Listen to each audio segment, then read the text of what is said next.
Hi guys, उम्मीद है आप खुद को साफ और सेफ दोनों रख रहे हैं। बहुत जरूरी है हम सबका इस वायरस से बचना, जागरूक रहना और इससे जुड़ी हर खबर के बारे में पता होना।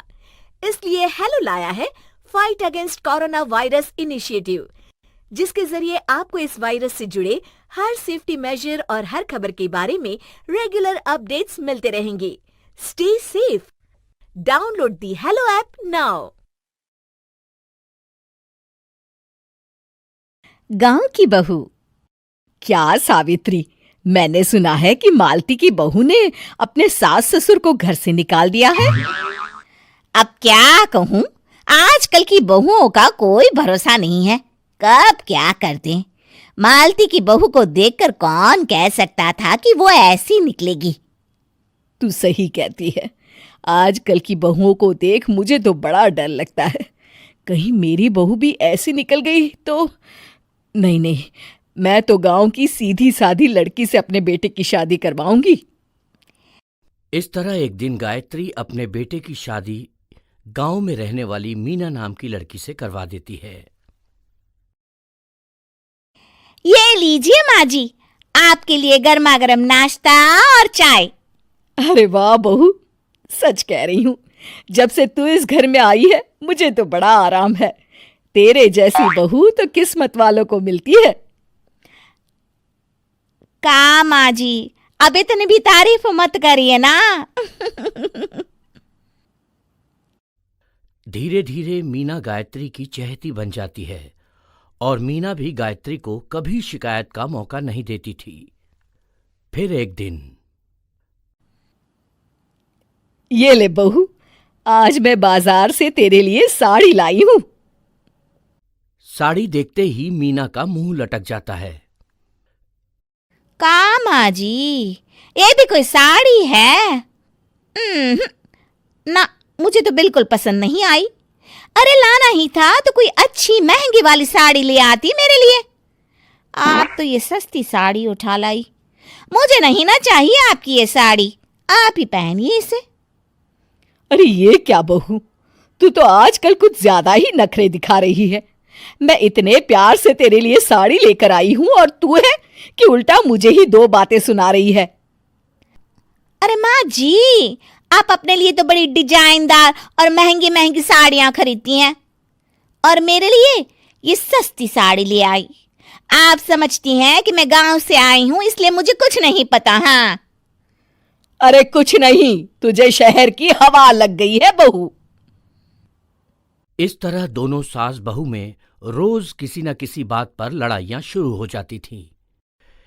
एक दिन गायत्री अपनी कुछ सहेलियों को अपने घर चाय पर बुलाती है। अरे बहू, मेरी सहेलियों के लिए बढ़िया चाय नाश्ता तो बना दे। अरे माँ जी, अभी ना मेरे पास बिल्कुल भी समय नहीं है। मुझे ब्यूटी पार्लर जाना है। चाय नाश्ता आप ही बना लीजिए। हाँ, तू कब से ब्यूटी पार्लर जाने लगी है? शहर आए 2 दिन नहीं हुए और देखो महारानी के नखरे शुरू हो गए। बस भी करिए माँ जी, आपसे बहस करने के लिए मेरे पास ना बिल्कुल टाइम नहीं है।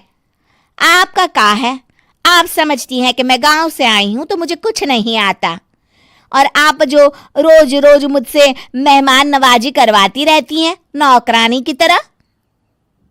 मीना के कमरे में जाते ही, अरे ये क्या गायत्री, तू तो अपनी बहू की बड़ी तारीफ कर रही थी, लेकिन ये तो तुझे कुछ समझती ही नहीं। भाई मुझे तो लग रहा था कि तेरी बहू गांव की है तो सीधी सादी होगी, लेकिन इसने तो शहरी बहुओं को भी मात कर दिया। हाँ। अपनी सहेलियों के सामने अपनी बेइज्जती होते देख गायत्री आग बबूला हो जाती है। अरे क्या शहर और क्या गांव, मेरी तो किस्मत ही फूटी थी जो मैं इसे बहू बना के ले आई। भगवान जाने आगे और क्या क्या करेगी। अब तो मुझे कुछ ठीक नहीं लगता।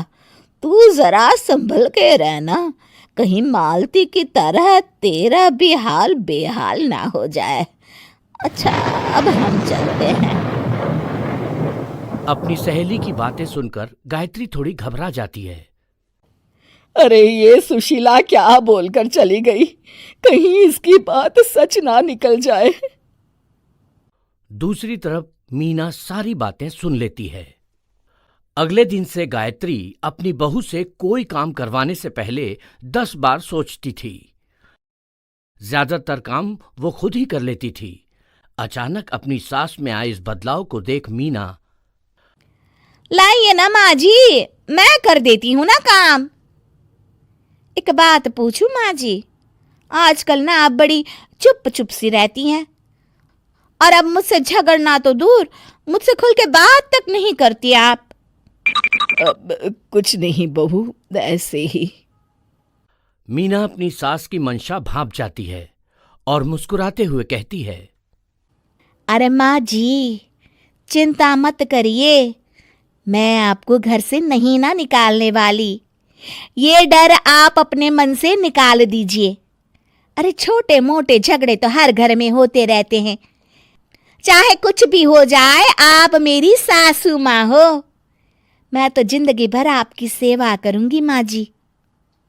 अपनी बहू की बातें सुन गायत्री को एक प्रकार का संतोष होता है और उसकी सारी चिंताएं दूर हो जाती है। गायत्री अपनी बहू को गले लगा लेती है। मुझे माफ कर दे बहू, मैं तुझे गलत समझ बैठी थी।